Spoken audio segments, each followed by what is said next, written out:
The office was transformed into a hollow cavern of shadows and silence, the kind of place where every creak of the floorboards seemed to orchestrate a symphony of echoes that reverberated through the empty halls. The only illumination came from a solitary desk lamp, its warm yellow glow pooling onto the worn wooden surface, casting long shadows that danced across the scattered papers and my tired, ink-stained hands. It was in this subdued, almost sacred solitude that I heard her whisper, a soft, almost conspiratorial voice that seemed to slither out from the depths of the darkness. "We don't have cameras here."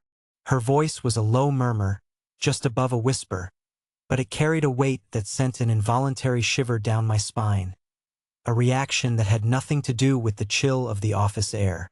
Startled, I turned to see her silhouette against the dim light, rolling her chair closer to me. Her knees brushed lightly against my leg as she settled beside my desk, the casual intimacy of the gesture catching me off guard. Her eyes, so dark and intense they seemed to absorb the faint light around us, locked onto mine with a steady gaze that dared me to question her. "Allow me to introduce myself. I'm Daniel Harris, 34 years old, and a project manager at this mid-sized, unremarkable firm nestled within the sleepy suburbs that spread like a patchwork quilt around the city." My emotional state was an intricate cocktail of exhaustion and curiosity, stirred by the long hours and the unexpected company. The woman beside me, Lydia Marks, was a coworker, 32, renowned for her meticulous attention to detail and her uncanny ability to navigate office politics with the deftness of a seasoned diplomat.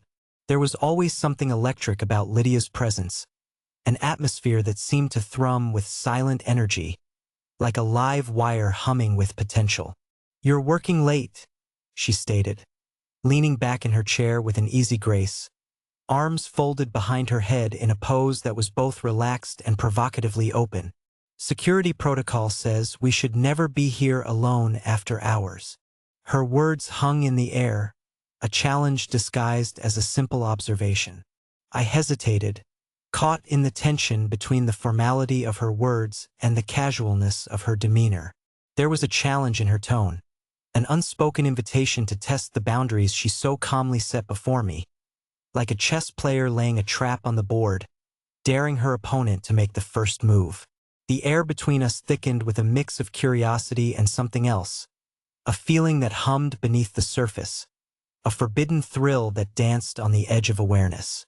Her proximity was intoxicating, a gravitational pull that drew me closer, almost against my will, as if her presence was a magnet and I was helpless to resist. The silence stretched, loaded with unspoken possibilities, before I finally found my voice, though it felt strange and foreign in my ears. "What are you really doing here, Lydia?" I asked, the words tumbling out in a rush, propelled by a mix of curiosity and something I couldn't quite define.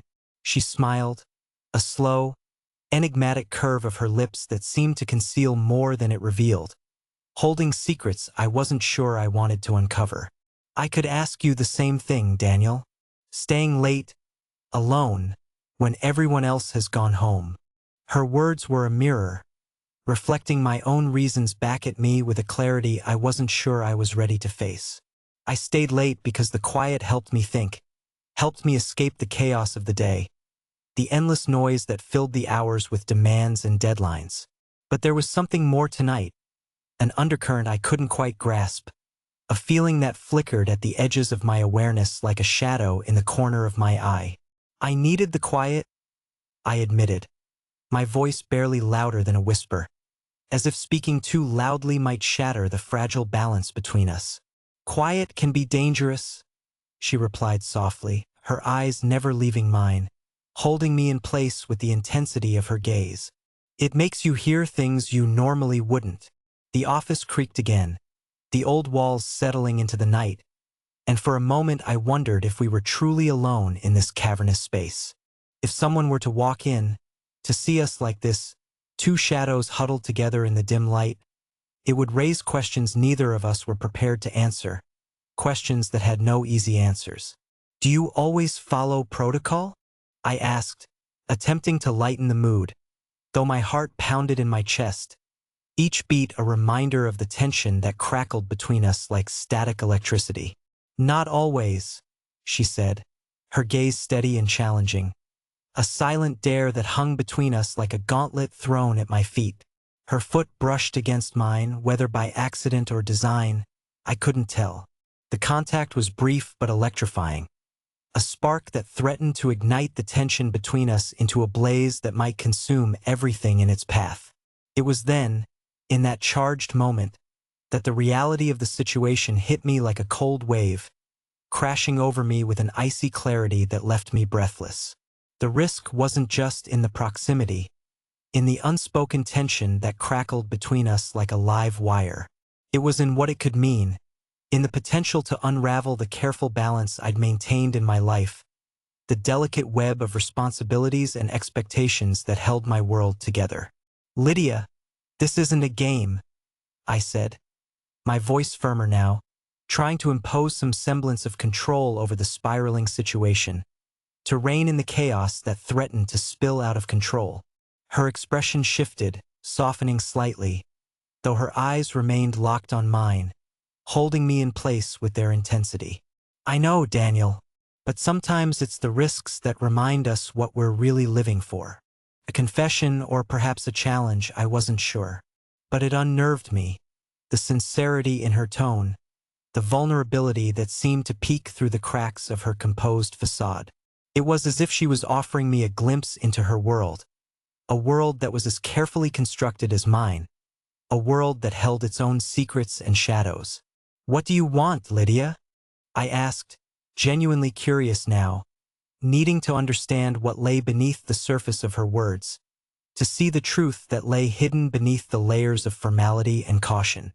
"I want to know why you—" She paused, choosing her words carefully, each one falling into place like a puzzle piece. "Why you hide behind those late nights? What are you running from?" Her question caught me off guard, a direct challenge that stripped away the layers I'd wrapped around myself. For a moment, I was the one exposed, the one laid bare in the harsh light of her gaze. The truth was, I didn't know. Or maybe I didn't want to admit it, not to her, not to myself.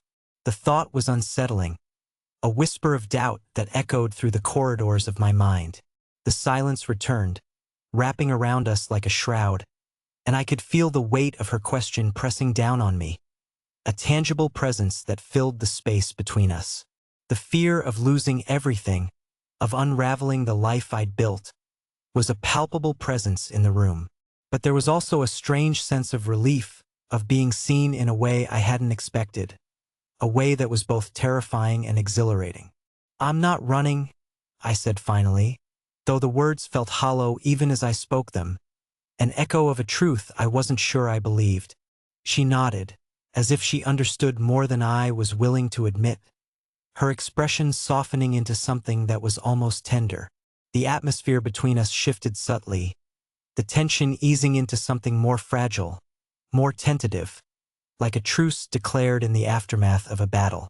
"We're both here because there's something missing," she said, her voice gentle now, no longer challenging but understanding, a lifeline thrown into the darkness. "It doesn't have to mean anything more than that."